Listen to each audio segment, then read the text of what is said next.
नमस्कार दोस्तों, 4PM middle east में आपका स्वागत है। मैं हूं आपके साथ प्रगति ठाकुर। 4PM के इस चैनल पर हम आपके लिए लेकर आते हैं खाड़ी देशों से जुड़ी जरूरी जानकारी और रोचक कहानियां। तो आज हम बात करने जा रहे हैं सऊदी अरब की एक ऐतिहासिक खबर के बारे में जिसने पूरी दुनिया का ध्यान अपनी ओर खींचा है। जी हां, सऊदी सरकार ने एक बड़ा फैसला लिया जिसके तहत अब विदेशी नागरिक भी डिजिटल आईडी के जरिए सऊदी अरब में प्रॉपर्टी खरीद सकेंगे। ये खबर खास तौर पर उन लोगों के लिए महत्वपूर्ण है जो सऊदी अरब में निवेश करना चाहते हैं, वहां रह रहे हैं या फिर अपने सपनों का घर खरीदने का प्लान बना रहे हैं। इस वीडियो में हम आपको इस नए कानून के हर पहलू को डिटेल में समझाएंगे। ये क्या है, कौन प्रॉपर्टी खरीद सकता है, क्या है शर्तें और ये भारतीयों के लिए क्यों खास है। तो चलिए बिना देर किए शुरुआत करते हैं। तो ऐसे में सबसे पहले समझते हैं कि ये नया कानून आखिर है क्या। 25 जुलाई 2025 को सऊदी अरब की सरकारी गजट अल कुरा में एक नए कानून को प्रकाशित किया गया जिसके तहत विदेशी नागरिकों और कंपनियों को सऊदी अरब में प्रॉपर्टी खरीदने की अनुमति दी गई। ये कानून जनवरी 2026 से लागू होगा। ये फैसला सऊदी अरब में महत्वाकांक्षी विजन 2030 प्रोजेक्ट का हिस्सा है जिसका मकसद सऊदी अर्थव्यवस्था को तेल पर निर्भरता से बाहर निकालना और इसे टूरिज्म, टेक्नोलॉजी और रियल एस्टेट जैसे सेक्टर्स में ग्लोबल हब बनाना। और खासकर इस नए कानून के तहत नॉन सऊदी और नॉन रेजिडेंट विदेशी अब डिजिटल आईडी सिस्टम के जरिए प्रॉपर्टी भी खरीद सकेंगे। लेकिन सवाल ये है कि डिजिटल आईडी क्या है और ये प्रॉपर्टी खरीदने में कैसे मदद करेगी। तो घबराए नहीं, इससे जुड़े हर सवालों के जवाब हम आपको देंगे। सऊदी अरब ने अपने डिजिटल इंफ्रास्ट्रक्चर को मजबूत करने के लिए अपशेयर नाम का एक ऑनलाइन प्लेटफॉर्म बनाया है जो सरकारी सेवाओं को डिजिटल तरीके से उपलब्ध कराता है। इस नए कानून के तहत विदेशी नागरिकों को प्रॉपर्टी खरीदने या फिर उसका उपयोग करने से पहले अपशेयर प्लेटफॉर्म पर रजिस्टर करके एक डिजिटल आईडी बनानी होगी। लेकिन इस डिजिटल आईडी को बनाने के लिए कुछ जरूरी शर्तें हैं जिसमें सऊदी बैंक अकाउंट यानी कि विदेशी नागरिक को सऊदी अरब में एक बैंक अकाउंट खोलना होगा। उसके साथ ही स्थानीय मोबाइल नंबर यानी कि प्रॉपर्टी खरीदने के लिए एक सऊदी मोबाइल नंबर भी जरूरी है। साथ में डिजिटल आईडी एक्टिवेशन यानी कि अपशेयर प्लेटफॉर्म पर रजिस्ट्रेशन के बाद डिजिटल आईडी को एक्टिवेट करना होगा।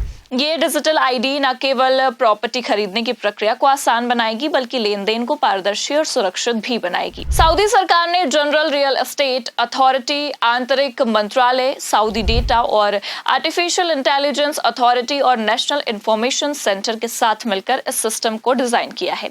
इसका मकसद है कि विदेशी निवेशकों को एक मजबूत और नियंत्रित ढांचा मिले जिससे रियल एस्टेट मार्केट में निवेश बढ़े और सऊदी अरब एक ग्लोबल इन्वेस्टमेंट डेस्टिनेशन भी बन सके।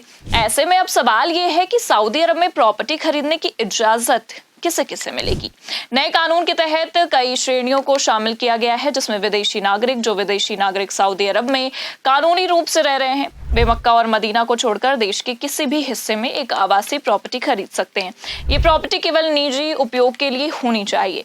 मिसाल के लिए अगर आप सऊदी अरब में जॉब करते हैं और वहां स्थायी रूप से रहना चाहते हैं तो ये आपके लिए एक सुनहरा मौका है।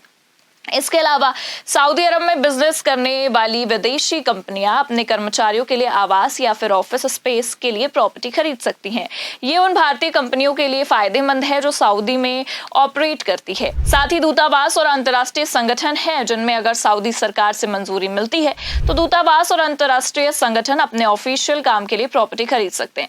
विशेष प्रयोजन वाली संस्थाएं और निवेश फंड्स भी प्रॉपर्टी खरीदने के लिए पात्र होंगे। लेकिन इसमें गौर करने वाली बात है कि मक्का और मदीना जैसे पवित्र शहरों में प्रॉपर्टी खरीदने पर सख्त पाबंदियां हैं। गैर मुस्लिमों को इन शहरों में प्रॉपर्टी खरीदने की इजाजत नहीं है और मुस्लिम नागरिकों को भी विशेष परिस्थितियों और कठोर शर्तों के तहत ही मालिकाना हक मिलेगा।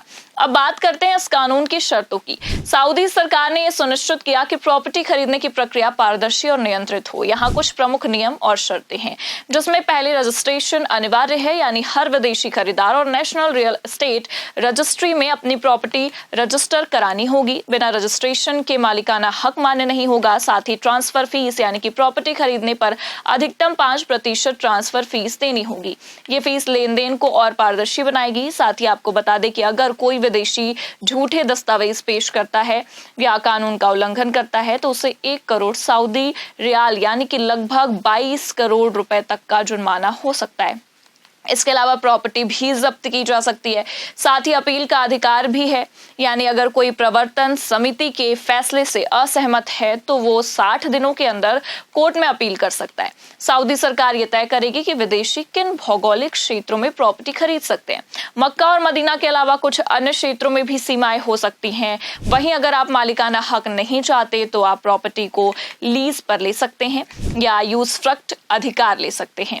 सऊदी सरकार अगले 6 महीनों में विस्तृत गाइडलाइंस जारी करेगी जिसमें यह बताया जाएगा कि किन क्षेत्रों में प्रॉपर्टी खरीदी जा सकती है, आवेदन की प्रक्रिया क्या होगी और किन दस्तावेजों की जरूरत होगी। तो दोस्तों आपको ये भी बता दें कि सऊदी अरब में लगभग 25 लाख भारतीय प्रवासी रहते हैं जो वहां विभिन्न सेक्टर्स में भी काम करते हैं। इस नए कानून से भारतीयों को कई तरह से फायदा भी होगा। जो भारतीय सऊदी अरब में लंबे समय तक रहना चाहते हैं उनके लिए एक सुनहरा मौका है। अब वे रियाद, जिद्दा या फिर दमाश्क जैसे शहरों में अपना घर खरीद सकते हैं। इसके साथ ही भारतीय निवेशक अब सऊदी के रियल एस्टेट मार्केट में भी पैसा लगा सकते हैं। खासतौर पर NEOM जैसे हाईटेक प्रोजेक्ट्स में निवेश के मौके भी बढ़ सकते हैं। इसके अलावा कंपनियों के लिए भी फायदा ही फायदा है, यानी कि भारतीय कंपनियां जो सऊदी में बिजनेस करती हैं अब अपने कर्मचारियों के लिए आवास या फिर ऑफिस स्पेस भी खरीद सकती हैं, जो अपने आप में बेहद ही बेहतरीन चीज है।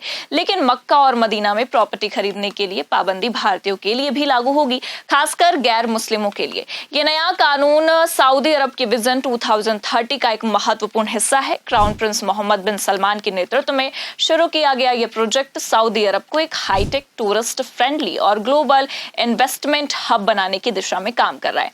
इस कानून का मकसद है विदेशी निवेश को आकर्षित करना, रियल एस्टेट सेक्टर को बूस्ट करना, साथ ही अर्थव्यवस्था को तेल पर निर्भरता से बाहर निकालना।